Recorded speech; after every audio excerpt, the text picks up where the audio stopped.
Tiap bulannya bisa beli ini, itu, dan sebagainya. Tabung segini, segitu, dan seterusnya. Kebutuhan terpenuhi seperti seharusnya, mimpi terwujud sesuai hayalannya. Tapi salah beli membuat benda berharga jadi tak bernyawa. Uang itu penting tak penting, tergantung penggunaannya, tergantung pemakaiannya, tergantung jiwa siapa yang memegangnya.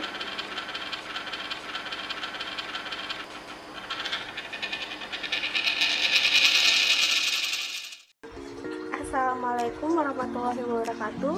Perkenalkan, saya Amelia Fitriandriani dari kelompok 4 yang beranggotakan saya sendiri dan rekan saya Murliza ingin mempresentasikan materi kami mengenai demokrasi. Demokrasi dan negara hukum.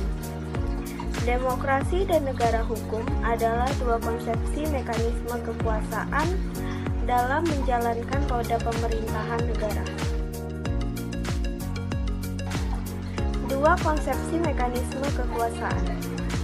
Kedua konsepsi tersebut saling berkaitan yang satu sama lainnya tidak dapat dipisahkan. Karena pada satu sisi demokrasi memberikan landasan dan mekanisme kekuasaan berdasarkan prinsip persamaan dan kesederajatan manusia. Pada sisi yang lain, negara hukum memberikan patokan bahwa yang memerintah dalam suatu negara bukanlah manusia, tetapi hukum. Konsepsi demokrasi. Konsepsi demokrasi selalu menempatkan rakyat pada posisi yang sangat strategis. Dalam sistem ketatanegaraan, walaupun pada tataran implementasi terjadi perbedaan antar negara yang satu dengan negara yang lain, karena berbagai varian implementasi demokrasi tersebut, maka di dalam literatur kenegaraan dikenal beberapa istilah, yaitu demokrasi konstitusional, demokrasi parlemen, demokrasi terpimpin, demokrasi Pancasila, demokrasi rakyat, demokrasi sosial, demokrasi nasional, dan lainnya. Sementara itu, Sitnekhov memberikan definisi tentang demokrasi sebagai bentuk pemerintahan di mana keputusan pemerintah yang penting atau arah kebijakan di balik keputusan secara langsung didasarkan pada keputusan mayoritas yang diberikan secara bebas dari rakyat dewasa. Hal ini berarti bahwa pada tingkat terakhir, rakyat memberikan ketentuan dalam masalah-masalah pokok mengenai kehidupan mereka, termasuk dalam menilai kebijaksanaan negara yang turut menentukan kehidupan mereka tersebut. Oleh karena itu, demokrasi sebagai suatu gagasan, konsepsi negara hukum. Secara historis, gagasan tentang konsepsi negara hukum terus bergulir sejalan dengan arus perkembangan sejarah.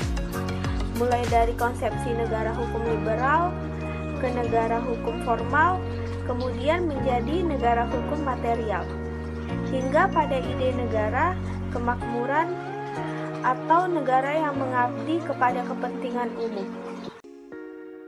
Baiklah, saya akan menunjukkan materi dari rekan saya Amelia. Negara hukum liberal atau yang sering disebut sebagai negara hukum dalam arti sempit adalah konsepsi yang diberikan oleh Immanuel Kant pada tahun 1724 sampai 1804 yang kemudian bersamaan dengan lahirnya paham liberalisme yang menentang kekuasaan absolut dari para raja pada masa itu. Menurut paham liberalisme, negara justru harus melepaskan dirinya dari campur tangan urusan kepentingan rakyatnya, yang berarti sikap negara harus pasif. Hal ini berpengaruh pada bentuk negara dan bentuk pemerintahan yang kemudian menjadi monarki konstitusional, yaitu adanya pembatasan kekuasaan raja oleh konstitusi sebagai akibat dari perjanjian yang dilakukan dengan rakyatnya yang menentukan kedua belah pihak dalam kedudukan yang sama. Oleh karena itu, tipe negaranya pada masa itu adalah negara hukum liberal.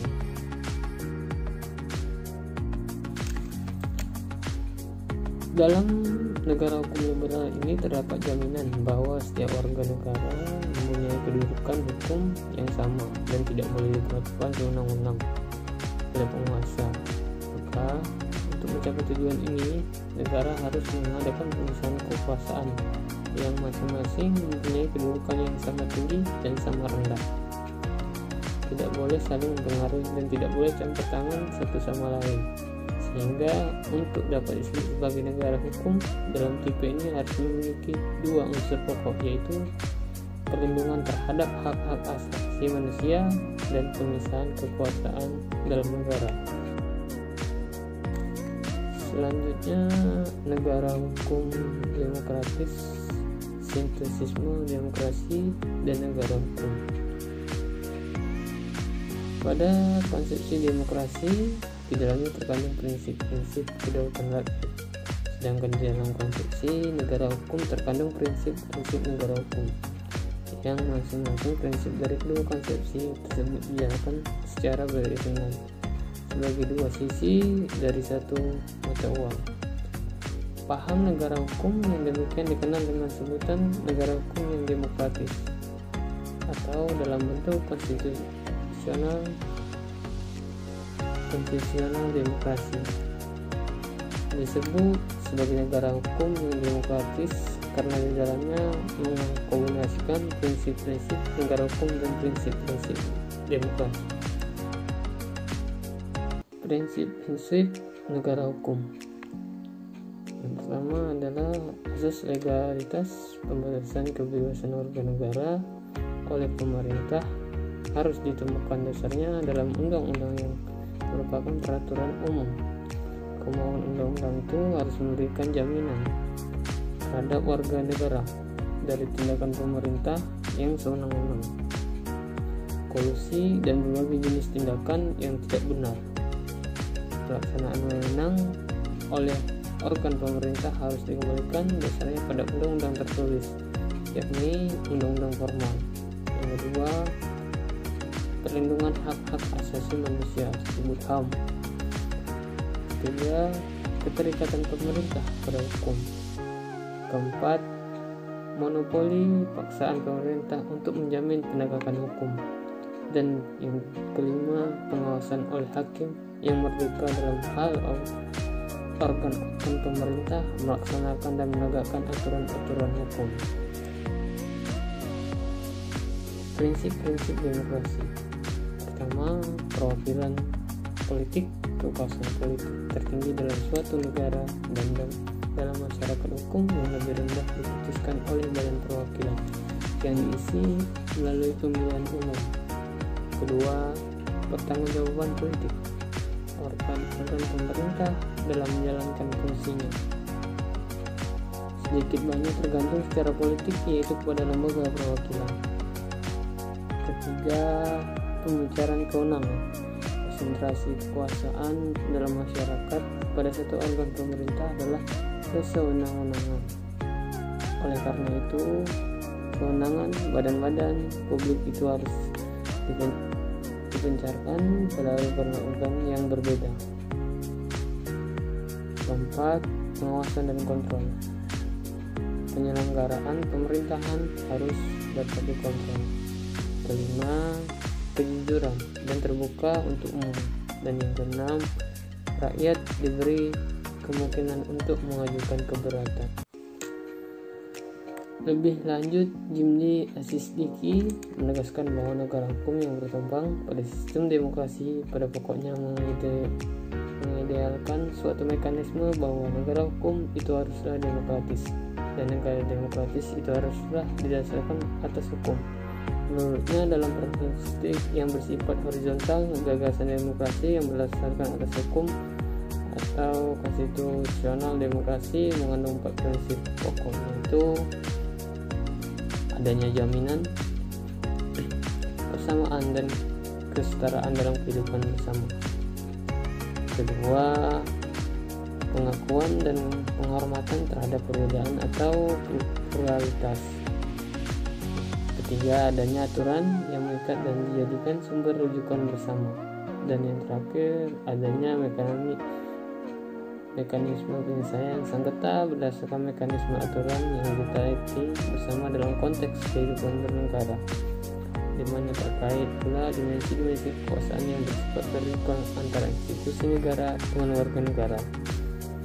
Dalam pandangannya, keempat prinsip pokok dari demokrasi tersebut lazimnya dilembagakan dengan menambahkan prinsip-prinsip negara hukum demokrasi, yaitu pengakuan penghormatan terhadap hak-hak asasi manusia, pembatasan kekuasaan melalui mekanisme kekuasaan dan pembagian kekuasaan, disertai mekanisme penyelesaian sengketa ketatanegaraan antara lembaga negara baik secara vertikal maupun horizontal.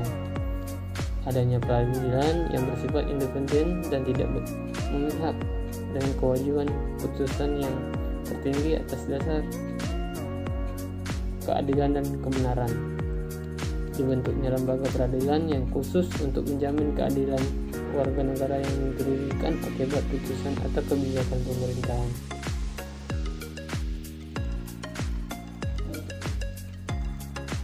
Adanya mekanisme judicial review oleh lembaga legislasi maupun lembaga eksekutif.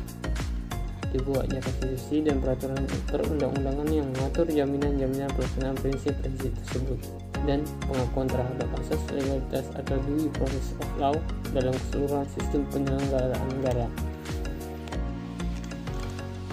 Oleh karena itu, negara hukum itu harus ditopang dengan sistem demokrasi, karena terdapat toleransi yang jelas antara negara hukum yang bertumpu pada konstitusi dengan kedaulatan rakyat yang dijalankan melalui sistem demokrasi. Dalam sistem demokrasi, partisipasi rakyat merupakan esensi dari sistem ini. Akan tetapi, demokrasi tanpa pengaturan hukum akan kehilangan bentuk dan arah, sementara hukum tanpa demokrasi akan kehilangan makna. Menurut Franz Suseno, demokrasi yang bukan negara hukum bukan demokrasi dalam arti yang sesungguhnya. Demokrasi merupakan cara yang paling aman untuk mempertahankan kontrol atas negara hukum. Dengan demikian, dalam negara hukum yang demokratis, hukum dibangun dan ditegakkan menurut prinsip-prinsip demokrasi. Hukum tidak boleh dibuat, ditetapkan, ditafsirkan, dan ditegakkan dengan tangan besi berdasarkan kekuasaan semata. Sebaliknya, demokrasi haruslah diatur berdasarkan atas hukum, karena perwujudan gagasan demokrasi memerlukan instrumen hukum untuk mencegah munculnya mobokrasi yang mengancam pelaksanaan demokrasi itu sendiri.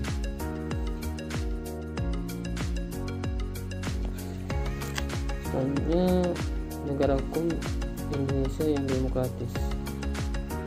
Indonesia sebagai negara yang terlahir pada abad modern melalui proklamasi 17 Agustus 1945 mengklaim dirinya sebagai negara hukum. Hal ini terindikasikan dari adanya suatu ciri negara hukum yang prinsip-prinsipnya dapat dilihat pada Konstitusi Negara Republik Indonesia. Setelah Undang-Undang 1945 dilakukan perubahan dan rumusan negara hukum Indonesia yang semula hanya dibuat secara implisit baik di dalam permukaan maupun batang tubuh UUD 1945 dan secara eksplisit dimuat di dalam penjelasan Undang-Undang 1945. Penempatan rumusan negara hukum Indonesia telah bergeser ke dalam batang tubuh UUD 1945 yang secara tegas dinyatakan di dalam pasal 1 ayat 3 UUD 1945 yang berbunyi negara Indonesia adalah negara hukum. Jika dikaitkan dengan unsur-unsur negara hukum sebagaimana uraian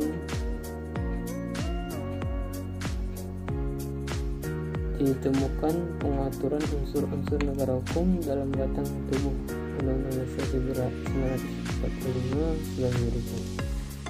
Pertama, perlindungan terhadap hak-hak asasi manusia.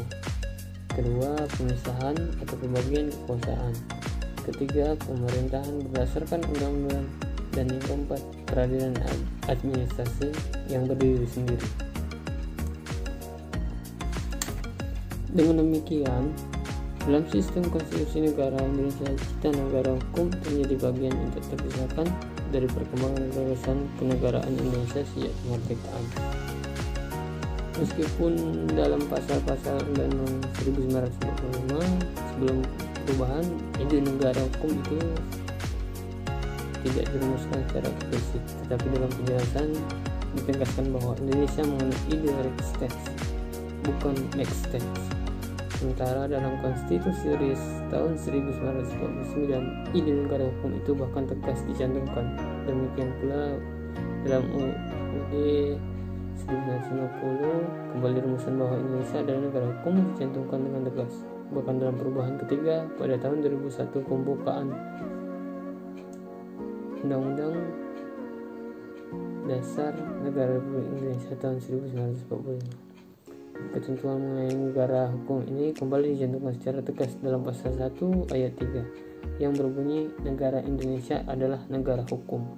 Oleh karena itu, secara teoritis gagasan kenegaraan Indonesia telah memenuhi persyaratan sebagai negara hukum modern, yaitu negara hukum yang demokratis dan bahkan menganut pula paham negara kesejahteraan.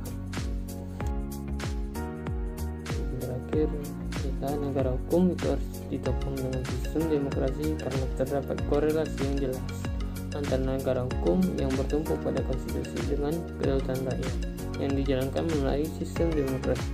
Dalam sistem demokrasi, partisipasi rakyat merupakan esensi dari sistem ini. Akan tetapi, demokrasi tanpa pengaturan hukum akan kehilangan bentuk dan arah. Sementara hukum tanpa demokrasi akan kehilangan makna. Negara hukum yang demokratis, hukum dibangun dan ditegakkan menurut prinsip-prinsip demokrasi. Hukum tidak boleh dibuat, ditetapkan atau ditafsirkan dan ditegakkan dengan tangan besi.